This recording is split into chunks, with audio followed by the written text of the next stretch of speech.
Mike Vrabel recently spoke to the media and he addressed several big topics for the Patriots during this offseason, but the number one thing on my mind is who's playing at left tackle. Are we sticking with Verdarian Lowe? Are we going to draft our starting tackle with pick number 4? That is what I want to focus on the first half of the show because personally, I think that matters the most. Getting Drake Maye some protection on his blind side. But on the back half of the show, he did give some promising injury updates on not just one, but two very significant players, one on offense, one on defense. So I'll update you guys about that on the back half of this show. You guys are going to want to stick around for the latest information because this is the offseason we've all been waiting for.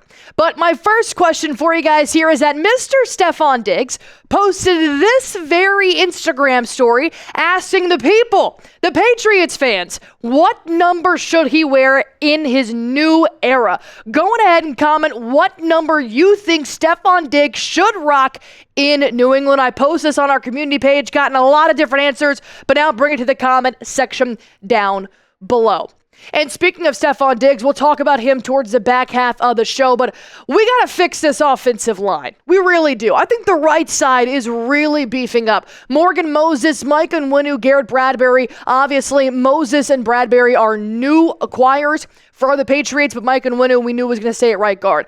The position that I am most concerned about here is left tackle, and you should be concerned as well. Now, Mike Vrabel addressed this just a little bit to the media, saying that Caden Wallace, who was injured for most of last year, was placed on IR and even had to take extra weeks off after his 4 weeks.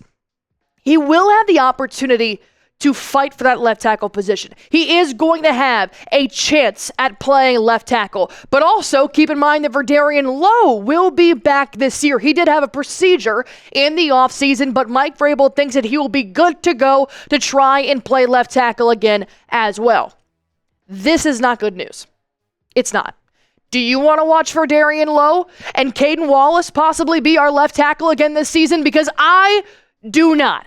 I think Verdarian Lowe is a fine filler. We saw that he got better throughout the years, but he is not your starting left tackle. He is not even in contention for any other NFL team, so why settle for Lowe for the Patriots? And Caden Wallace is still a big fat question mark. He had injuries last year. We haven't been able to fully see him and see what he can do at that left side. I think there's better talent out there, and I do think the Patriots need to draft their starting left tackle. I do not think they should rely on Lowe or Wallace to start. Can they fight for that position? Absolutely. I love a little good friendly competition here, but I think the starting left tackle is with pick number 4 in the NFL draft if Travis Hunter and Abdul Carter are not available. And Mike Vrabel said that exact same thing. He said, look, I think the draft is going to be good options for us. There's a lot of guys in the draft that we like, a lot of different levels. I'm confident between now and when the season starts that we're going to have something we believe in and a plan that is going to help us. And he mentioned, keep an eye on Will Campbell and Armand Membo as the possible draftees for the Patriots with pick number 4.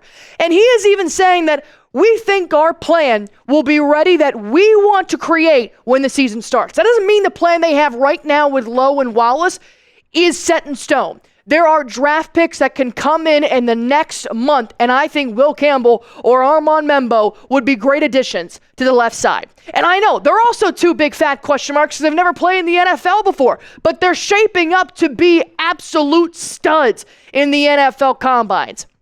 Not to mention, you're getting two SEC type of guys who have been going head-to-head with the future of the NFL. We know that the SEC is known for developing and bringing NFL players to the next level. And as you guys can see there, Armand Membo is a little bit more sound than Will Campbell when it comes to weight and height and arm length, which has been a big discussion. But arm length, 32, 33 inches, take that with a grain of salt. That's how I've always looked at it.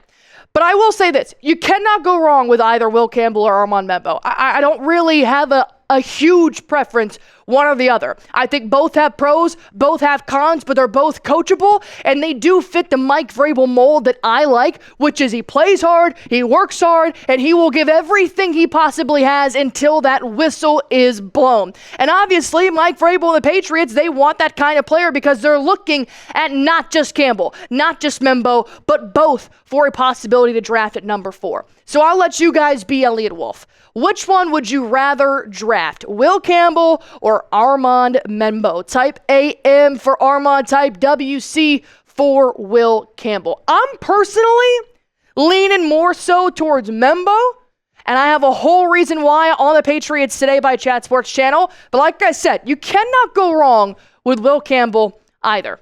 But all of this doesn't matter if the Patriots aren't healthy, right? The Patriots have to be healthy in order for the perfect plan to work. And that's not what happened for the Patriots last year. We dealt with injuries so often.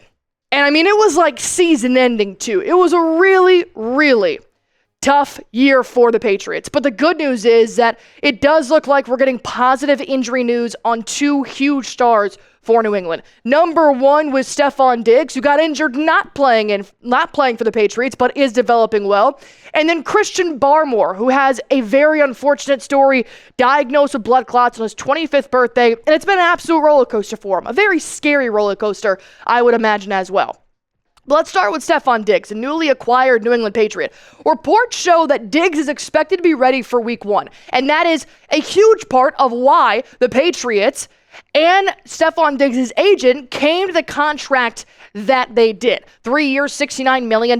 It's because he is scheduled to play week 1 of the NFL season and help out Drake Maye. But Mike Vrabel wanted to put a little asterisk on that, saying, look, Diggs is on a timeline, but we don't exactly know what that timeline looks like. He said, in fact, I try to stay far away from timelines and predictions. I know he's working hard to get back, which is exciting. By all accounts, everything is on schedule, and we feel good about where his rehab is. I'm not going to put a timeline on it. It's not fair to players. Everyone recovers differently. And I think that's coach talk. I think Mike Vrabel is saving his ass. He's not going to be here in front of the media saying, absolutely, Stefon Diggs coming back from an ACL at 31 years old will play the first snap. It's March. The dude does have a while to go. But what I really like that he said is that everything is on schedule. Well, I just showed you the report is that Diggs should play week 1. So if Mike Vrabel says the train is on schedule, on time, then I'm going to listen to the conductor and think that this is where we're supposed to be. But with Stefon Diggs, 31 years old, coming off that ACL and knowing that he is correct, everybody recovers differently. All this does is prove my point that while Diggs is a fantastic pickup for Elliott Wolf and Mike Vrabel, it just can't be the only one. It can't be. And yes, there are still good players out there in free agency like Tyler Lockett that you could possibly sign as well as Diggs, but there's also Travis Hunter if he's available at pick number 4. And it's not just one receiver in the entire NFL draft. There are actually pretty good receivers the Patriots can pick up. With 4 picks they have in the first 3 rounds, you still have 2 picks in round 3. Now, are these going to be your end-all, be-all guys? Maybe not, but they could be good complements to Stefon Diggs. You got your wide receiver 1 with the veteran. Now you can add the rookies, possibly beef up a little bit more in your wide receiver depth chart. You're still hoping to get some good performances out of Jalen Polk and Javon Baker, which you can take with a grain of salt. But this cannot be the only wide receiver, the last wide receiver they add to this core. So in rounds 1 through 3, there have been several names thrown at me and mock drafts and whatnot. Go ahead and name a sneaky wide receiver draft target for the Patriots. It could be a round 2 guy, round 4 guy, probably not round 6. We don't have a pick there, but maybe around 7. I mean, that's going to be a little bit tough. But I think Savion Williams is one of my favorite sneakier players they could snag in the 3rd round. 6'5". He's definitely a project, but he's got very sticky hands, great separation. I think that could be a really good fit for Drake Maye, who is a little bit inaccurate. So that's my sneaky target. Why don't you guys let me know in the comment section down below. Last but not least, got to talk about the big man up front, Christian Barmore. Obviously, We're not 110% sure if Barmore can play this year because blood clots have a mind of their own. But I'm going to break down Mike Vrabel's update in just 1 second. We were just talking about possibly adding to the offensive line and the wide receiver core in this year's NFL draft, and you guys can rock the merch. Out now are the NFL draft hats, and I've got the link to get you right there for it. I saw these bad boys posted today, and I'm like, oh my goodness, I need to get Patriots Today by Chat Sports wearing these hats. Look how fresh they are. Several different sizes. I don't wear hats. They do not fit my small head. My boyfriend does, and he is definitely more of the flatter tops that he likes, more so than the baseball cap, but everybody's got a different preference. So if you guys want to rock the latest NFL draft hats for the Patriots, use this link, chatsports.com/Patriots draft hats. I will put the link in the comment section under this video. Click it. It'll take you right there. This is a draft you guys do not want to miss. Be a part of history. Grab your hats right now. All right, just to keep in mind here, this is what Christian Barmore has been dealing with for the last 365 days. He was diagnosed with blood clots on his 25th birthday in June. That really sucks.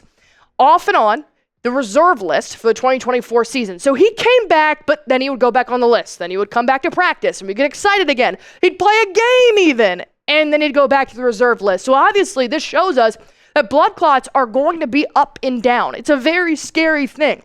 But he did play 4 total games for the Patriots, but take it with a grain of salt when I say played 4 games, because he only played enough snaps to log 6 total tackles. So clearly it wasn't, this huge performance we were getting from the defensive lineman. But the latest report from Mike Vrabel is that Christian Barmore has been in the building quite frequently, and he will participate. He plans to participate in the team's voluntary offseason program, which does start very soon on April 7th. So clearly he feels good enough to be able to put his body out there in the heat of New England days and go back to work. And that is phenomenal to hear. Blood clots can just be an end-all be-all to your career. So the fact that Christian Barmore is still trying to get back out on that field means so much to me and you guys as Patriots fans. And Vrabel also said that his energy through the roof right now. Just happy as can be. Inside the room, wanting to practice, excited for this next season. So Christian Barmore seems like he's feeling a lot better. And if Vrabel says he has good energy, then I'm going to hold on to that moving into the offseason. Mike Vrabel, his latest update here on the defensive lineman, says, we're going to take the health of our players extremely serious, especially when you're talking about something like blood clots. And we're going to have a great plan for him. We're going to do right by him, whatever is necessary. However, we can get him to help us based on days of practice, based on everything that he needs. We don't have that plan yet, but we're continuing to work through it. So what I got from that is just very much, Barmore, tell me how you're feeling. You have to tell the Patriots staff, tell Mike Vrabel, how are you doing? How are you holding up? And then they will create his structure, his schedule based on that, which is great because the Patriots could really use Christian Barmore at full health this year. So I'm glad they're not forcing him back or trying to cut him or do anything. They're taking baby steps with a very serious condition that Barmore has. Because I think you guys forgot, in 2023, Barmore was dominant on the 3-4 front. 64 total tackles, 8.5 sacks. Our team high last year was no more than 4.5. That would have been huge to have last season. 1 forced fumble, 6 pass breakups. And then if you were to put 2023 Barmore into this new possible 4 front, maybe 3 front that we will have moving forward, that is where it starts to get very exciting. If the Patriots decide to pair him with Milton Williams, the sacks would go crazy. So would the pass breakups. And then you still have 2 great defensive ends in Keon White and Harold Landry. However they decide to implement this defensive scheme, Barmore would be electric. But that's the key here. He has to be healthy. And it may be he's ready to go for week 1 and something happened, he can't play week 2. It's going to be another struggle. But we do hope that everything is going well in recovery. And I do hope that he keeps that energy as high as he possibly can, like Mike Vrabel said he's doing right now. Go on ahead and give Christian Barmore some love in the comment section down below. Spam 90 in the comments, obviously. That is the big man's number. So put that in the comment section. That way, if he ever finds this video, he knows Patriots Nation is behind him. If you guys made it to the end of this video, obviously you like something, go on ahead, do one thing for me to be completely in the know with all things Patriots football, is hit that sub button for me.